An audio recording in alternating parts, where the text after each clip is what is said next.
যে সমাজের প্রত্যেকটা পর্দার ওয়াজের নিচে কমেন্টস পুরুষদের, কিয়ামতের আলামত, মহিলা ধ্বংস, মহিলা ফিতনা, এগুলো আছে হাদিসে, ঠিক আছে, কিন্তু কোরআনুল কারীম যদি তুমি অধ্যয়ন করো, ওখানে প্রথমে পর্দার কথা আছে পুরুষের, সেকেন্ড আয়াতে মানে এর পরের আয়াতে আছে মহিলার, সেম পর্দা। মানে ওর কথা হচ্ছে মহিলা হাঁটছে, সমাজ নষ্ট হয়েছে কেমনে? পোলাপান ফেলফেল করে তাকায়া ছিল, পোলাপান যে ফেলফেল করে তাকায়া ছিল, ওতে পোলাপানের সমাজ নষ্ট হয় নাই। তো এই সমাজের ক্র্যাক মাইন্ডেড পুরুষের কি করব আমি? কি করব এই অর্ধগলিত পচা বিবেকহীন পুরুষের এই সমাজের বসতিতে? এই সমাজ কিভাবে উন্নত হবে যে সমাজের পুরুষকে আল্লাহ বলেছে তুমি তোমার চক্ষুকে অবনত করো, সে এমনি তাকায়। আল্লাহ বলছেন নিচে করো, সে তাকায়, এটা দোষ না।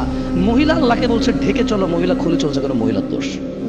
দুইজনেরই তো দোষ হওয়া উচিত এখানে, ঠিক না? কিন্তু এখানে দোষ একজনের। এখানে দোষ কয়জনের? একজনের দোষ। আচ্ছা, মহিলাকে যে মানে সহবাসের যে কি বলে এটাকে, মহিলা কে বানাইছে? কে বানাইছে? পুরুষকে পুরুষ কে বানাইছে? তাহলে আমাদের একটা যৌনাঙ্গ আছে, উভয়ের যৌনাঙ্গ বা যৌনি আছে না? তো মহিলা পুরুষ একসাথে শুয়েছে বিবাহ ছাড়া, এখন পেডিডে আর এরকম বিয়ে করতে পারবে না, পেটা ঠিক বিয়ে করতে পারবে কে রে?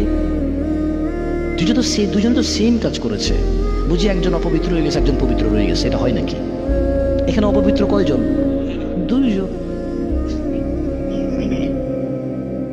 যেখানে সমাজে একটা বেডি বিবাহ হয়েছে, জামাই নির্যাতন করে, ওর তালাক হয়ে গেছে, এখন আর কোনো ভালো পুরুষ ওকে বিয়ের প্রস্তাব দেয় না, কিন্তু ওই বেটা ঠিকই টাকার জোরে, গরমে, সামাজিকতা, তার আধিপত্য, তার পরিচিতি, ঠিকই আরেকটা বিয়ে করে ফেলছে। মহিলাটা আগে বিয়ে হয়েছিল, কই অমুক জায়গায়, তো গরম থাকে নাই না, তালাক হয়ে গেছে, বিয়ে দিয়ে দিছে। আচ্ছা, নিশ্চয়ই বেড়ির সমস্যা আছে, মানে হাতে বেটা কি এমনি হাতে কি এমনি বিয়ে করছে, তার শখে তালাক দিয়ে দিচ্ছে, কোনো বেটা চায় তার বেড়ি তালাক দিয়ে দিতে, সব দোষকার মহিলার। যেখানে বিধবা মহিলাকে কেউ বিয়ে করতে চায় না, যেখানে ডিভোর্সি মহিলাকে কেউ বিয়ে করতে চায় না, আবার আরেক সিস্টেম চালু হয়েছে, এখনো পোলা এক বিয়ে করে নাই, ডিভোর্সি মহিলার পিছনে পাগল কেন? সুন্নত আল্লাহ নবী সাল্লাল্লাহু আলাইহি ওয়াসাল্লাম বলছেন। তুই চিনোস কেমনে রে?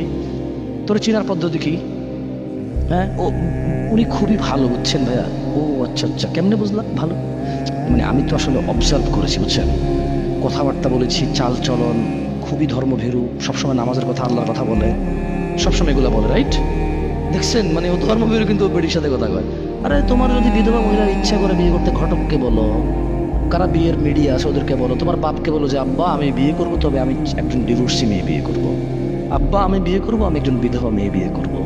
যদি কোনো বোন বিয়ে বসতে চায়, সে বলবে যে আব্বা আমি বিয়ে বসবো, তবে আমি কুমার ছেলের কাছে বসবো না, এমন একজন পুরুষ যার বউ আছে এবং তাদের খুব ভালো সুখের সংসার, যে পুরুষ তার বউয়ের প্রতি নির্যাতন করেন, আপনি এরকম একজন দেখেন। মানে যদি তোমার এত শখই জাগে বিবাহিত বেটার সাথে বিয়ে বসতে, তোমার যদি এত শখই জাগে ডিভোর্সি আর বিধবা মহিলার সাথে বিয়ে বসতে, তখন তুমি ওই পদ্ধতি অবলম্বন করতে পারো, নিজে নিজে কানেক্টেড হয়ে যেতে দরকার নেই। ওখানে তো জানা সৃষ্টি হবে, কি সৃষ্টি হবে? আল্লাহ আমাদেরকে বুঝতে তৌফিক দান করুন। আমি একটু অবশ্য সময় নিয়ে নিয়েছি।